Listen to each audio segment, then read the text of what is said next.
دیواری بەرلین و دیواری دێگەڵا سارەنووسی ئەو دەسەڵاتانەی بەهۆی دیوارێکەوە دەمێننەوە.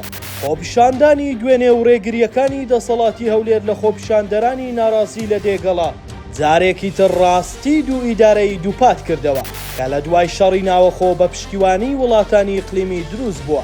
دیواری دێگەڵا زۆر کەس بە دیواری بەرلین دەیچوێنن کە پێش 28 ساڵ لە نێوان ئەڵمانیای ڕۆژهەڵات و ڕۆژئاوا ڕوخێندرا.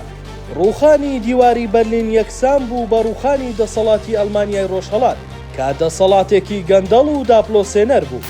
چاودێرانیش پێیان وایە دەسەڵاتی هەولێر ئەو دیوارە بە پارێزەری خۆی دەزانێت، بۆیە لای بۆتە شتێکی پیرۆز و دەستبەرداری نابێت. ئەوەی دوێنێ خۆپیشاندەران کردیان سەرەتای ڕووخانی دیوارە وەهمیەکەیە. مامەڵەی دەسەڵاتی هەولێریش لەگەڵ مامۆستایانی ناڕازی خەڵکی شارەکەی زۆر تووڕە و بریندار کردووە. وەک مەسعود عەبدولخالق وتی دەسەڵات بەو مامەڵە ناشرینە بە خەڵکی هەولێری وت ئێوە زیندانین. چاوەڕێ دەکرێت چۆن خەڵکی ئەوروپای ڕۆژهەڵات بە فشارەکانیان دیواری بەرلینیان ڕووخان.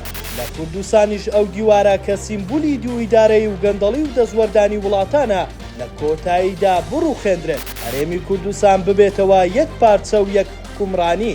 لەلایەکی دیکە دوێنێ پیلانێکی دیکەی دەسەڵات بۆ دروستکردنی شەڕی شارچێتیش کستیێنە.